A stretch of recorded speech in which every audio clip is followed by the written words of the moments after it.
to the interview room. Muzzy checking in, the time's here. How you all doing? Alright, let's begin. Let's have a chat about the fact that I wanna interview the best fighters in the world, and that's that. Had a lot of guests from everywhere, all across the globe. Fighters tell me about the journeys, training, fighting on the road.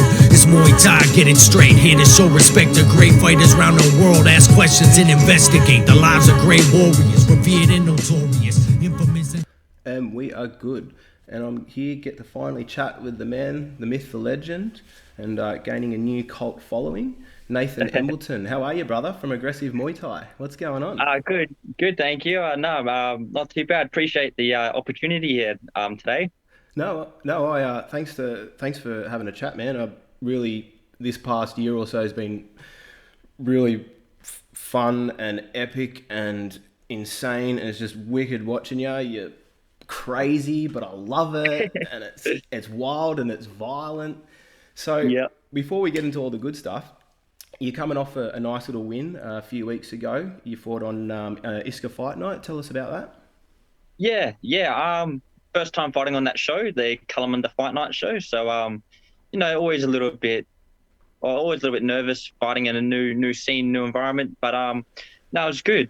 Tough boy. I think my opponent had, I think, double the amount of fights, so that obviously played a role in my head a little bit, going into a fight, fighting someone that's held a current state title and that's had the double amount of fights and experience than you. But look, you just got to go out there and have fun and just, have faith in what I do and in my trainers, and just kick some ass, really. And no, it was good. It was a good night. I think that evened itself out, because while he may have had double the amount of fights, I think he's had a bit of a hiatus from the ring, and you've been very, very busy trying to fight almost monthly or every 6 weeks at the moment with fight shows. So that I think evened itself out, and probably I haven't actually seen the fight myself. I wasn't there. I haven't seen any footage, but I think that would have played a factor into it as well, the fact that you've been consistent. For sure. Yeah, it's a big key. I do try and fight. It sounds crazy, but I try and fight at any opportunity that's given at me. So yeah, at times I'm fighting every 3-4 weeks, sometimes 5 weeks. So always in fight camp mode. So it's good. So the one question I like to ask people, different questions, but the one question that I always ask everyone is, you've only been doing Muay Thai for, I think, maybe you're training for 2 or 3 years. Tell me how you got into Muay Thai and how you found it. Yeah, back in 2018, towards the end of 2018, I'm pretty sure, is when I did my first Muay Thai class or session, you would say. Got into it because it's been a big part of the role. Was the passing of my dad when I was 18. So yeah, back in 2018 is when I first got into it, because I was down spiraling in this bad path. I wasn't liking the person I was becoming and the things I was doing, living that typical party, alcohol, drug-fueled lifestyle, and just getting up to no good. And my friends and my family could start to see a bit of change in me, and just wasn't liking the person I was becoming. So I was like, I need to find something that I can concentrate on, and something that I think I would love, because I didn't know I would love fighting then or training then. That's where it kick-started. I had my first class. I was like, fell in love with it straight away. And I remember after, I think, the first week of training, I was like, when can I fight? That's why it kick-started. And since then, I haven't really looked back, I've had a couple of rough patches in between, but that's the reason why I got into Muay Thai, really. So did you, so obviously within the first week you knew that you wanted to fight. What was it that inside you that made, like, after only 1 week? Because sometimes, like, it's good, like, this is one of the reasons why I like talking to people, because some people like get into Muay Thai for purely just for fitness, and then over time they get that bug and they think, oh, maybe I can do it. But you were like straight away. Was there any like motivating factors, or was it just once you had that first session you were hooked? A bit of both. Obviously, after that first session, I was hooked. Like, I thought it was cool. Like, man, this is a sport you can punch, you knee, you kick, almost anything can go down in the sport. But then also, I found it was a good outlet to drive my anger and aggression at the time. with my father, so it was a good outlet for me to just hit shit and let it out, which was good. And then I guess over time, well, not in a week, but I knew that week straight away. I was like, shit, like I think I could, like I would like to take this further and progress in Muay Thai. And I think a little bit I do like the violence that comes with it. Yeah. I think it's just for me personally, I find it's so cool. So yeah. So, can I ask, if you hadn't have found Muay Thai, or you hadn't have found something that took your focus and your energy away from all the negative stuff, honestly, where do you think you would be today? That's a good question. Far out. That is a really good question. To be honest, I've thought about that. I think I'd probably be going down the same path. I probably would have been, yeah, a lost person. God knows where I'd be. To be honest, I wouldn't even know where I would be if I didn't find my Muay Thai. I'd probably be either your ordinary every 9 to 10 day Joe working, or yeah, just going down the same bad path up to no good every weekend type thing, and be a nobody, I think. Yeah. But And yeah, so I think Muay Thai's really helped guide me on the right path and kind of saved me in the way I live. So yeah. now you live in a healthy lifestyle, and you still get to Yep. exert that aggression legally in a ring. that's that's that's the key word, legally. Yes, that's what my trainer Shane likes to say. He said, "This is organized violence. Yeah. It's the organized violence, the only place where you can hit someone and kick someone and not get in trouble for it." So yes. Yeah. So your trainer Shane Valutic, where does he come into the picture? Did you know him before you started training, or you met him when you started training? Yeah, met him first day back in 2018 training. Didn't know him at all. Yeah, first training session. Makes everyone feel welcome. No egos in the gym, and just really made you felt comfortable. And yeah, had a couple words with him. He's good with the ice breaking. He breaks the ice with humor, and kind Yeah. of just kick started off the a relationship. Well, I would say now a relationship, because yeah, first in my eyes he was my trainer, he was my coach, but that really progressed really quick. Especially when I started taking training and fighting more seriously. I think he noticed something in me, or he noticed that, okay, yeah, this kid wants to take it seriously. And then since then we just formed a real strong bond. He's more now not only he's my coach and my trainer, but now he's also my family, and I'm his family. And yeah, I look up to him now as a positive male role model in my life. And yeah, it's just someone I really look up to, really. So Did he come up good with guy. Did he come up with the nickname, the dreaded one, Nathan?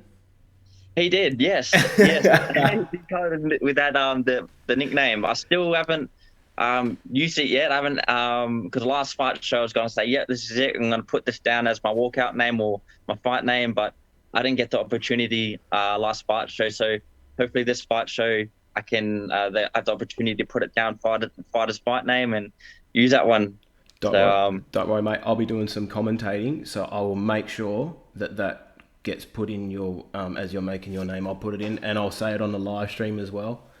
wicked. Oh, that'd be much appreciated. I've been a bit hesitant using it when Shane first started saying it, because I feel like you kind of have to earn your fight name. Yeah, And I feel, yeah, like I feel like obviously you can't come up with your own fight name. Well, personally, I feel like either the crowd or someone close to you has to come up with that name for you, and then earn it. So, and I feel like now I'm getting to the stage where I'm progressing and I'm fighting better, that now I can use that name. So yeah, I've held off on it, but now I've kind of made my mind up. I said, yep, I'm going to use it. well, you know you're getting better when people are starting to call you out and going, "I want to fight him. I want to fight him," which is brings me to my next point, because I actually remember watching you about 2 years ago when you were just starting out, and you were starting. You were at the start of fight shows. You were like the first, second, or third fight, and to be honest, I didn't really take much notice. But now. Yep. You're someone that people genuinely want to see. You know, you're becoming a fan favorite, fan friendly for your wild style. What do you think the key is to your rapid improvement so far? Um, Honestly, it's gonna sound very basic, but definitely consistency in training, and the I find the big one is fighting all the time. Mm. Like if you want to improve, the only way you're gonna improve is to get in that ring and fight, because either way, win or lose, you're still learning. Like I'm still learning to this very day, and I'll always it's a journey. You will always still be learning. I think it's that experience in the ring is the most beneficial. It's the most rapid improvement, because the more fights you get, the more experience, different type of fighters, different styles, and you're always, oh shit, like I learned something new. I didn't know how to adapt to a different style or how to fight. Uh, I guess someone new, like it's just that experience, I think. And then, yeah, just consistency in everything you do. It sounds very cliche, but Yeah. that's the key. Yeah, it is. It's just repetition, and because I've chatted to a lot of people, and I'm not sure if you've heard of Peter Graham. He's a ex Aussie legend of the sport of in the combat industry. He said the exact same thing. He said the best way to get better at fighting is to just keep fighting. If you want to get better at golf, play golf. If you want to get better at football, keep playing football. Yeah, sounds cliche, but it's so true. And yeah, I've noticed since I'm fighting, I try to fight every month, every 4 weeks, that I'm improving. Like I see the improvement. My trainers see the improvement. My friends and family, it's awesome. And then that also helps drive me as well, because you see yourself improving each time, and it's like, wow, it's like you fall in love even more and more with the sport. So And yeah, would you agree that you learn more from losses than you do wins? Because what I've noticed, like especially watching you at the start, you had a couple of losses in a row, and then yeah, since then you're coming back and you're beating like really good people in WA. Because when you win a fight, everyone's like, yeah, well done, patting you on the back, telling you everything that you did good. Yeah, you fucked him up, you smashed him. Yeah, yeah, good job. But when you lose, it forces you to reassess. Okay, what did I do wrong? Where did I go wrong? What do I need to improve on? And you're always looking at what you've done wrong and how you can fix that. And I think that's played a key part as well. no, exactly, big time, big time. You had a few losses there in the beginning, first few fights. Little bit disheartening, obviously, but it's the way you bounce back, and you're exactly right. I've learned the most from my losses. Um, uh, yes, yeah, it's true. You learn. It's a learning experience. It's not a lot. We don't see it as a loss, even though it's recorded down as a loss Yeah. officially. You lost that fight. We see it as a learning curve, and it's like, okay, we go back to the drawing board. What did I do wrong? Watch that fight again. Okay, look, my footwork wasn't right. Look, I was standing in the pocket too long, or I wasn't throwing enough, etc. Um, I wasn't taking control center of the ring this time, or I was on the back foot, and then yeah, just like build on that each time. And that's where yeah, it was Shane and then Glenn, my boxing coach. They've really Glenn recently as well has come in and helped with my footwork, my hands, and then you got the best of both worlds with the violence of Shane and there's a sprinkle of technique and skill from Glenn, and it's an awesome team. So yeah, I'm still learning even with my losses though. I mean, even with my wins, I'm still learning. I'm looking at, even though I still won the fight, I was like, shit, okay, like I still did this wrong. I can still improve on this. So it's both always a learning experience. Yeah. And I'd say another thing I've definitely noticed is over time your aggression has been a lot more controlled than when you first started out. Like you're not grounding and pounding opponents anymore. I've done this once, that one, yeah, yeah. Got Is, carried away. yeah, because even I've noticed like a progression. You get carried away, and then you went from the ref would stop it, and I could see sometimes you're still trying to hit the dude, and now in your last couple of fights, when the ref has actually stopped you, you've put your hands up, stop. I've noticed that your aggression is a lot more controlled. Is that something that you've worked on, or do you think that's the experience part of it playing into it? Um, Bit of both. So it is something I've had to work on, and it comes with experience. But it's something I also had to work on a little bit, because when you've got the officials and the judges telling you, and the commission of sport saying, hey, look, you keep doing this, then you're going to get disqualified, or you're going to lose a fight no matter what. So it Mm. is something I've had to control. But yeah, I think the aggression is it's the natural aggression, and it's because we don't find the fighting game a game. Yeah. It's a fight. It's life. Like I know it's 1 in a million, you can die in a ring, but it can happen. So that's why we treat it, or I treat it as well. I treat it like real life. Like, okay, I could, this could be my last fight. I could seriously get injured, and this, could be the end of my career or end of my fighting. And so, yeah, I've had to take a step back, reevaluate, and obviously be respectful and follow those rules as well. But yeah, Because one thing I've noticed, like you use, hence the name aggressive Muay Thai, you use your aggression very well. Sometimes, like you see people in the ring, and they might not necessarily be an aggressive person, but as soon as they get that one hit to the face, it's like, oh my god, and then they lose it. But they don't use the aggression well. Like they get real angry, but they telegraph everything, and everything's slower, and opponents can see it coming. Whereas you and with your opponent Kian, who we'll talk about a bit later on, I've noticed that you both yep, generally get mad and angry in the ring when you fight, but you can control it, and it works to your ability. yes, yeah.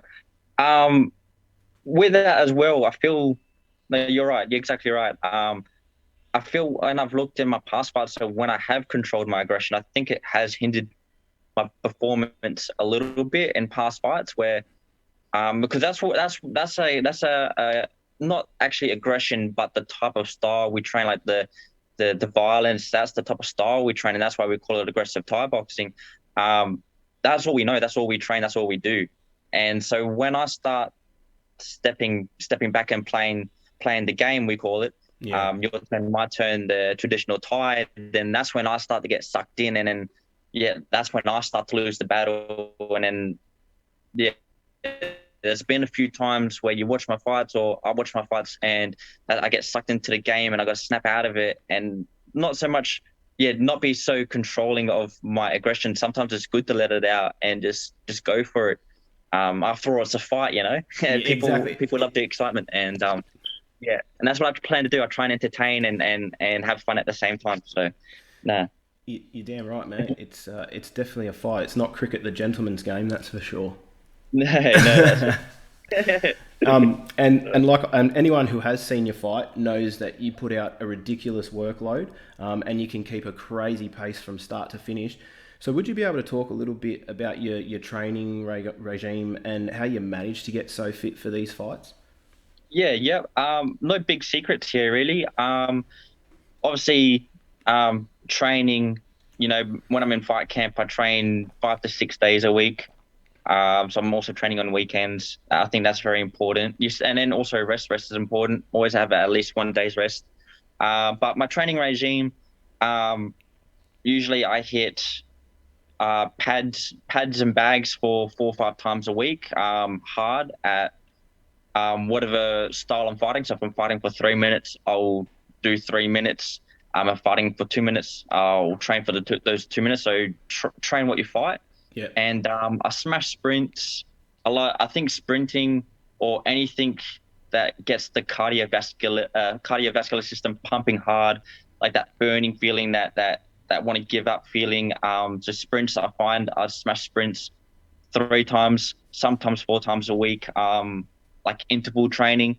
So sprint for how do I explain it? Like interval training. Yeah, so I guess interval training. If you know what interval training is, so sprinting for a longer time than you're resting, and just really stretch out those lungs. And I think as well, I'm very fortunate and very lucky that I have someone like Shane, because I don't think I've seen anyone hold the way Shane holds pads for me, that consistent output of work. I don't see any other gym or trainer doing that, and I think I'm very fortunate to have someone like Shane and to have someone to hold pads like that for me, because I think that plays a big role, because that's almost, for me, that's like uh, it's as close as I get to fighting, I suppose, without sparring. So Yeah. it's just consistent, just always consistent. So no, yeah, I think those are the key things to my training, I would say, and why I get so fit. I've been often told as well, you might have a laugh. Some people say you're a bloody freak of nature, like how do you keep up that cardio? But yeah, and also healthy eating. You got to eat healthy during fight camp, I reckon. So Yeah. what sort of like when you're in fight camp, what's your diet like? I still like to eat, like, don't get me wrong, I still eat takeout maybe once or twice a week. But usually it's brown rice, vegetables, and a steak or chicken. Um, and that's it really. That's for my dinners, and I guess lunches is just ham salad sandwiches or salad, or leftover dinner from last night. So again, brown rice, veggies, and either white or red meat. What So was when you first started fighting? So when you were having your first couple of fights, what was your diet like back then, or were you not really paying much attention to it? Were you just doing whatever, and then was it over time, the more fights and with the weight cuts, you realise that you've got to eat certain foods and you can't eat other foods? yeah, I was still eating my first few fights. I was still eating, not watching what I eat whatever I want. Because even to this day, like, it still doesn't, like, as in with my weight, like, I got a fast metabolism. It doesn't really affect my weight so much, but I do with the weight cuts now, and um with the bigger fights, because obviously I'm fighting more experienced people. I've taken it more. Yeah. So sorry, what was the question again, mate? Sorry, I feel like I'm dragging on. Sorry, mate. No, you're right, mate. Just with your diet, like when you first started, you've obviously changed your diet with trial and error because with your first couple of fights, you were eating whatever, and then you started to realise over time that you're going to have to start eating certain foods because it's going to make it easier for the weight cuts and you're looking after your body a bit better.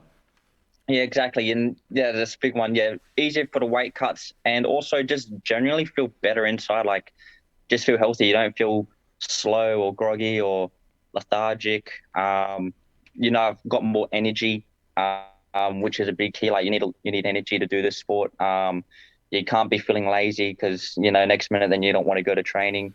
So yeah, definitely it does help. But then saying that, it's not bad having Hungry Jack's or McDonald's once or twice a week. I find, for myself at least. Yeah, definitely. Yeah. You got to at least reward yourself for the hard training that you do 5-6 days a week. Having a cheat meal here and there is going to be fine. I mean, with the amount of cardio and the work you do, you'll burn it off anyway. Yeah, exactly. Yep. Use it as fuel. Exactly, mate. And a fight I'm keen to chat about is you recently your second last fight you won your first state title, the MTA WA 63.5 kilo, I think it was. Yep, In your rematch with Matty Diesel, he won the first fight.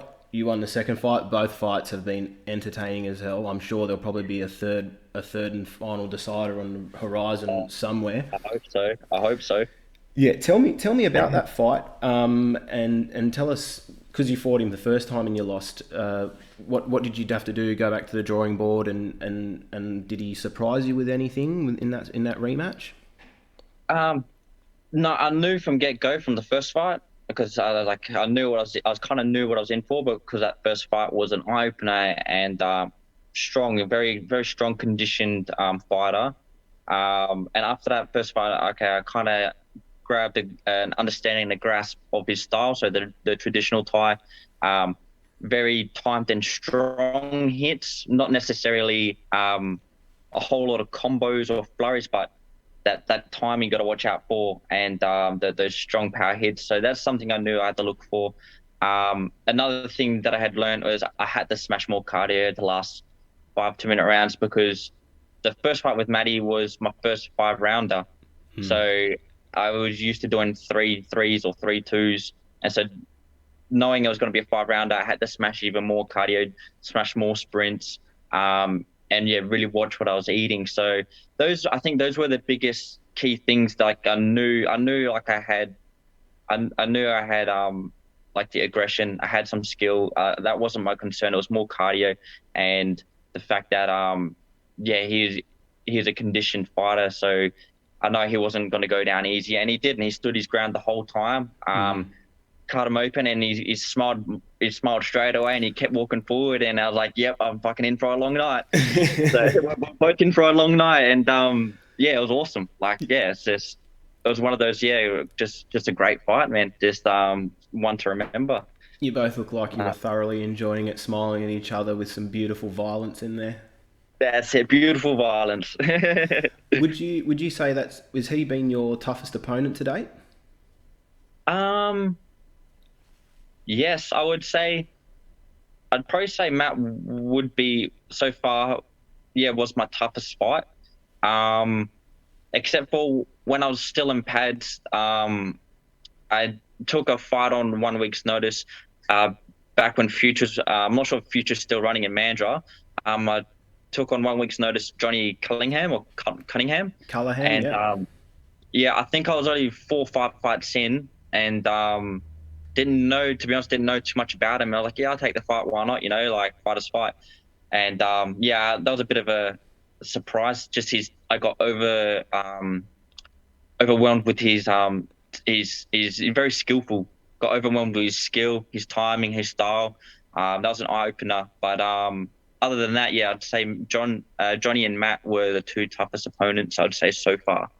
That's right, Yep. because he was originally meant to fight Caleb, but Caleb pulled out, and Yeah. you ended up taking that fight. I didn't realize, I thought on 1 week's notice that was a good. That was. Do you find? Different, Do you different weight find? class too. Sorry to mention. Higher Yeah, weight class. So yeah.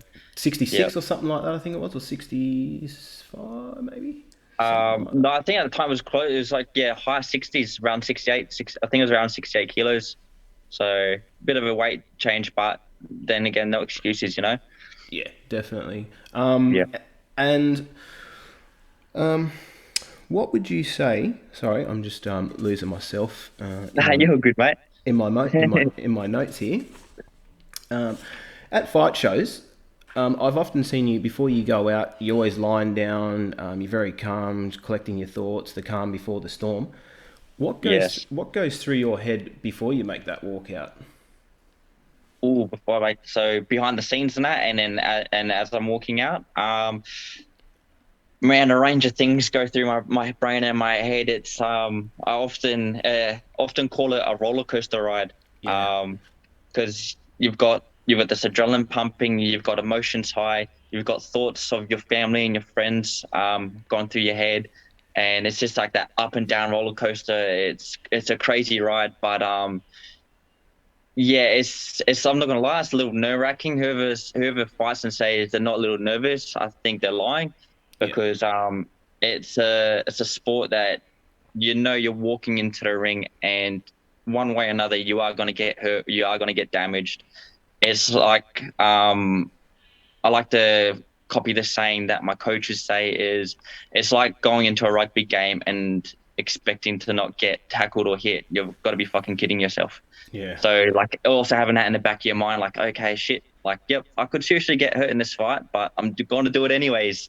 So yes, I find that once I get in the ring though, once I get in the ring, seal the ring, once the bell goes, everything just goes over the top of my head, and it's just like fight mode. Okay, like it's survival mode. Like this is it. Like everything that's been going in your head, it's just like poof, you forget about it.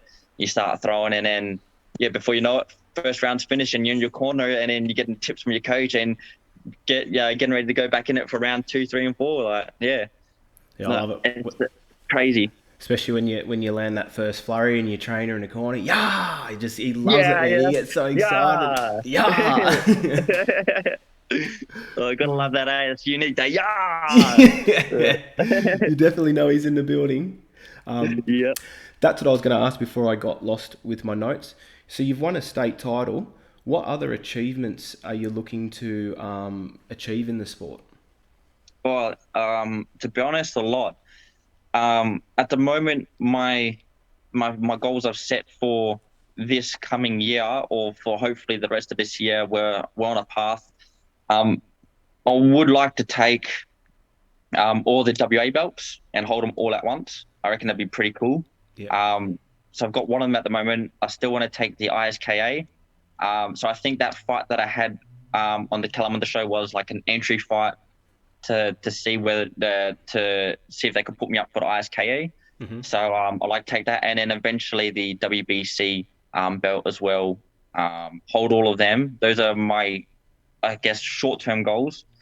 Um, and then I guess we'll recalibrate after that, and it'd be awesome to maybe go for an Australian title afterwards. And but the ultimate goal would be to turn this into a career, fighting into a career, and focus all my energy and time into this. So that would be the ultimate goal. Yeah.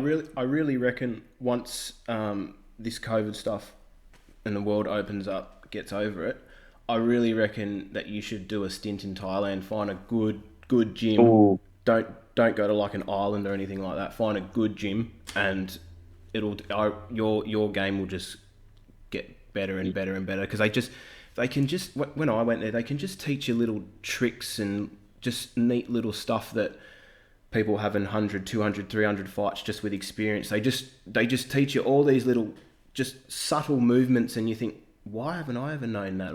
And again, that comes down to, like you said, fighting with just more experience. They do all these little crazy things, and it's just like, wow, like, and the only thing that they can get that is experience, and that's why these guys, they know so much. And it's just, I honestly reckon you should go there once you can, because it's a great lifestyle. You could fight every day if you wanted to, which I don't recommend, but you know, but you know what I mean. You could fight every week, every month. Like they fight, you know, multiple times a month, or at least every month. So, and you'd be able to fight as much as you want, and you'd be getting your stocks up there as well. yes, that's definitely that's definitely on the bucket list. Don't get me wrong. Yes, COVID's been a bit of a hindrance, unfortunately, but yeah, that would be awesome to do a bit of a stint or so-called fight holiday in Thailand, and yeah, I would love to do that, to be honest. Definitely on the bucket list, alongside with traveling the world with it. Hopefully, you know, that's long-term goal. So yeah, definitely, and then learn from the Thais. I suppose. I guess it's their national sport, so Yeah, you know, learn those tricks, you know, open your mind up a bit more. yeah. So yeah. I don't know how you go with their light sparring, because they don't like to spar too hard. And I've seen some of your guys' sparring sessions, and you guys look like you're trying to kill each other. Hey, we try and imitate fighting as much as we can in sparring. Still controlled to a Yeah, certain point, but yeah, it's pretty much glorified sparring. Like, yeah, you got your shin pads on that, yeah. and like, we're not looking to knock anyone out, but we're still looking, you know, to fight. So Trying to like imitate that real fight, so you know what it's like to get hit. So when you do get hit in a fight, you're familiar, you're comfortable with it. yeah, exactly. And after all, we're all family in our gym. You know, no egos to the roof. Everyone's welcoming. Like, we've just had a new student sign up this week. Yeah, made her feel welcome, and no egos. You know, we're all here for I guess the same purpose, or not the same purpose, but we're all here for a reason, like fitness, fighting, self-defense, you know, or getting off a bad road that you're on. So Yeah, yeah, everyone's all got their goals and their reasons for why they're doing it. yeah. And speaking of fights, brother, in 1 week's time, 24th of April, you're back at again on Domination against Kian from the pit, and arguably going to be your toughest fight to date. Yes. What do you know about Kian, and what can we expect from you in this fight? Ooh, good question.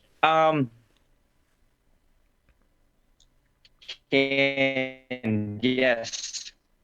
I know I've seen his last on recording on Domination. I noticed he likes his push kicks, his body kicks.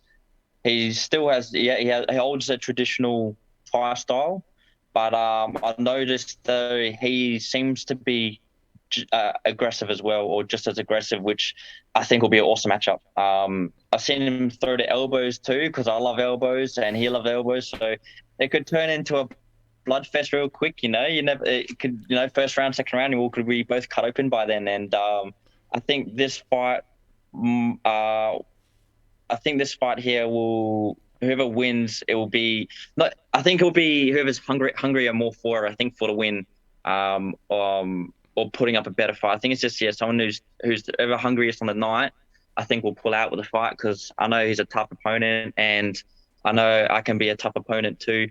So it's going to be a clash of the two styles, I think. And look, I'm just going to go in there and do what I usually do with most fights. Yeah.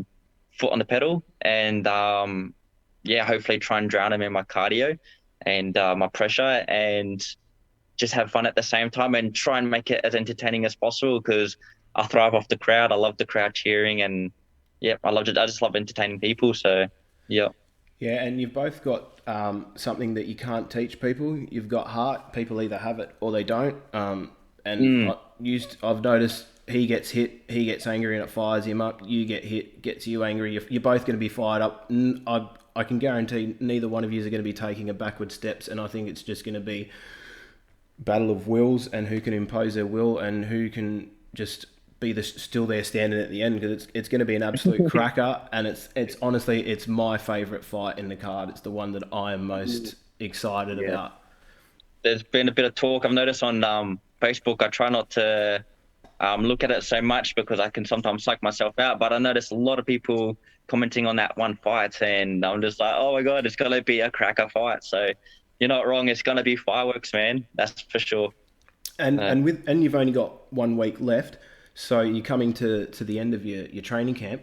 During your training camp, what's your favourite part about it, and what's your least favourite part in the lead up to the fight with training? Favorite part, for sure, is the like pushing myself and noticing a difference, like getting fit during fight camp and your fitness going through the roof. You see, I guess, like a little bit of a transformation in your body, like you're looking good, you're feeling good, your mind and your body is good. Like that's the best part I like about fight camp, and I think that's why I do it so often, is because you're always in this like natural high buzzy mood, like always just feeling good. I guess the worst part would I definitely say is the dieting. Watching what you eat, because I love eating shit food a lot. But it's essential to eat healthy. I think that's the hardest part would be eating healthy all the time and being controlled of what you eat. Oh, and also, sorry, going out with your mates and shit. Since I've been fighting so often, I can't remember the last time I've really gone out and had a good time on the piss and, let my hair down loose for a bit. So I guess that's a sacrifice you make for the greater good. But yeah, I think that's the hardest part as well, is missing a bit out on your social life. But for me, it's worth it.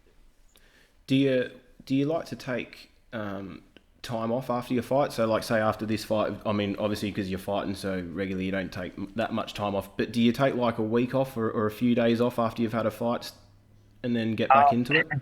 No, I've been notorious I've been known to be right back in the gym that Monday. Straight away, like my legs are sore, I can't kick, so I'll work my hands, work my elbows, just some light stuff, just keep the brain going, keep ticking. I don't like to take too much time off because then I feel like I might get rusty.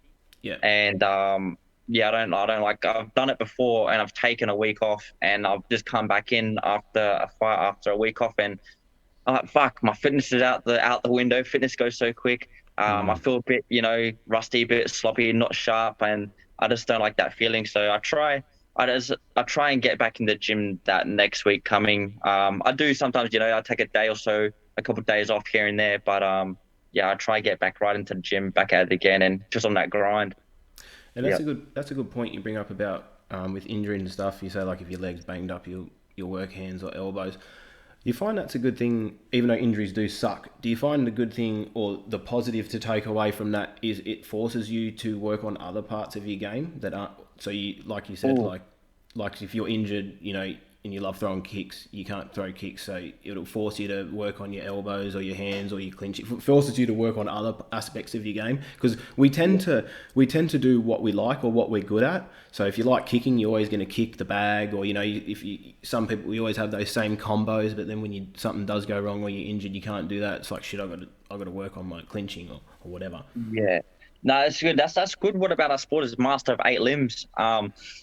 So you're not just limited to one thing. Like you said, that you will tend to go, if your body's good, you tend to go and, train and fight that, hit the leg kick or the elbow or that certain punch you like. But it's great because, when I am injured, it gets me that, I know after, what was it, the Maddie fight, my legs were a bit banged up, and it's forced me to work more on my hands and my footwork.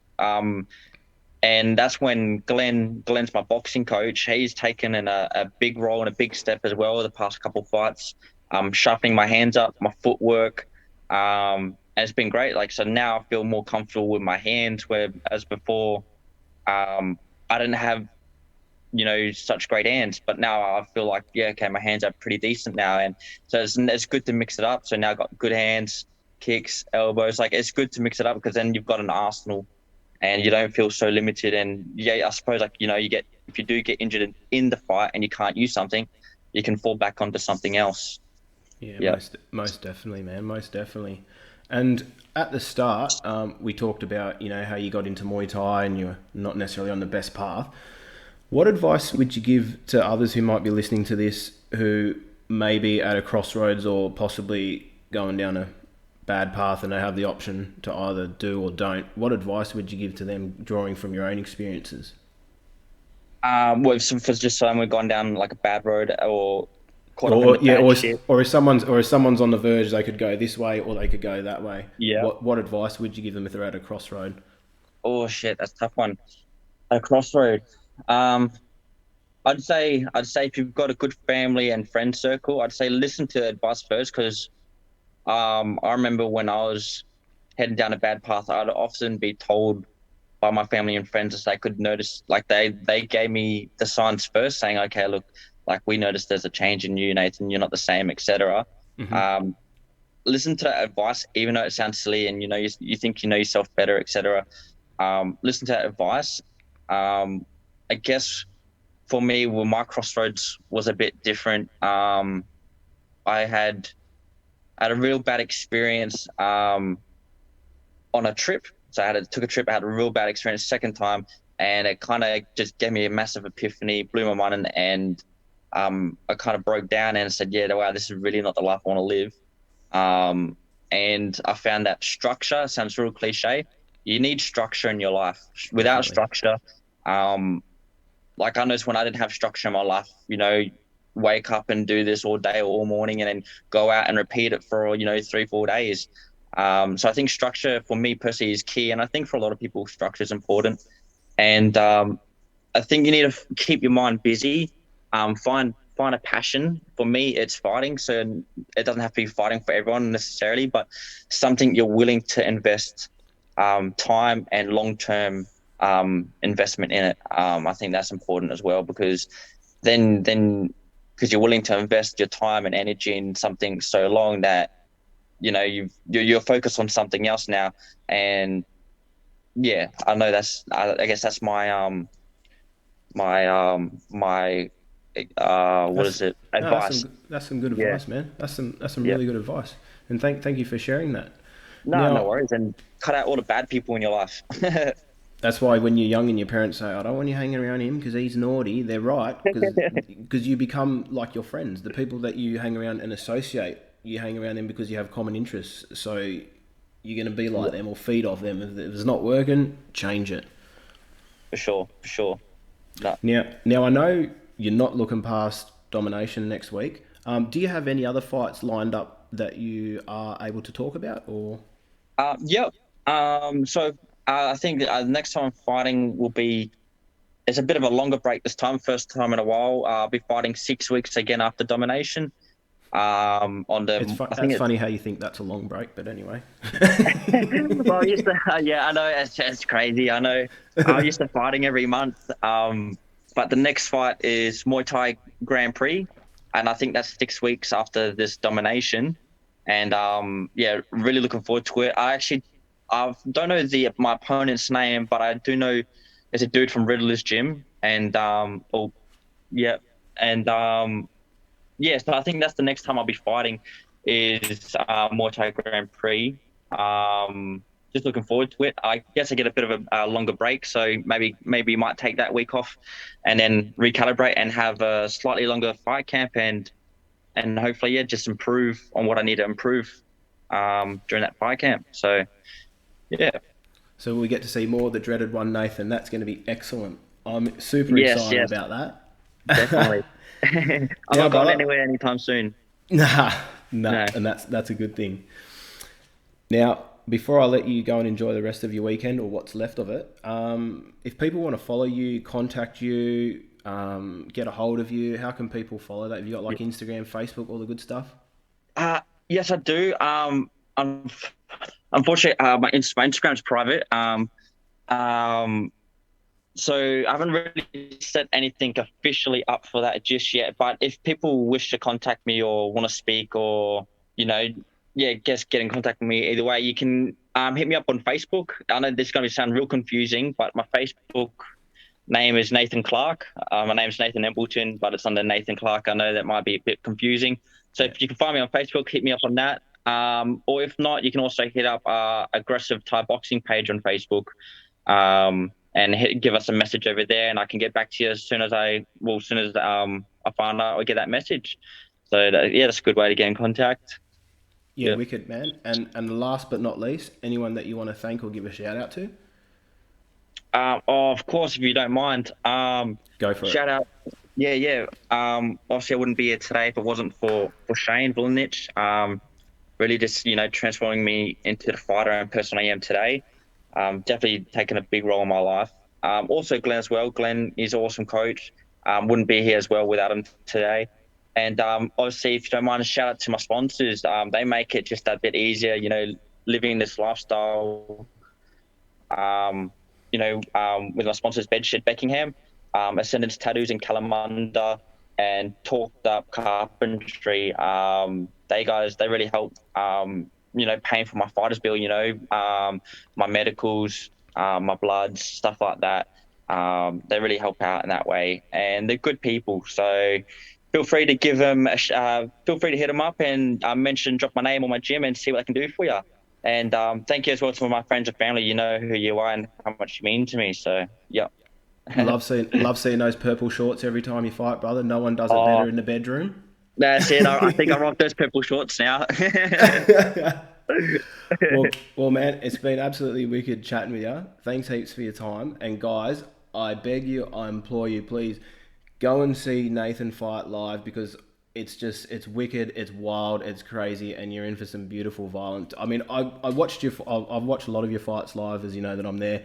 I rewatched your fight on the internet with your fight against Matty Diesel, and watching that compared to being there, I was just like, oh man, it doesn't have the same feeling. So guys, girls, tell your friends, tell your enemies, get down Perth Convention Centre next Saturday, 24th of April, and watch Nathan fight against Kian, because it's going to be an absolute belter. And as your trainer says, that fight alone will guarantee you your money's worth. He's not wrong. No, definitely not. I appreciate your time, Mudsy. I appreciate it, and making me feel so comfortable doing this interview. Thank you. Wicked, man. Well, thanks very much for your time, and I appreciate it. So you can answer No and worries. explain to me the history. I had to throw a vicious knee. I got a passion for the art of 8 limbs. I'm just asking from the heart. So as I conclude this interview, thanks so much for sitting through. Love to all the fighters and the folks that listen. This for you.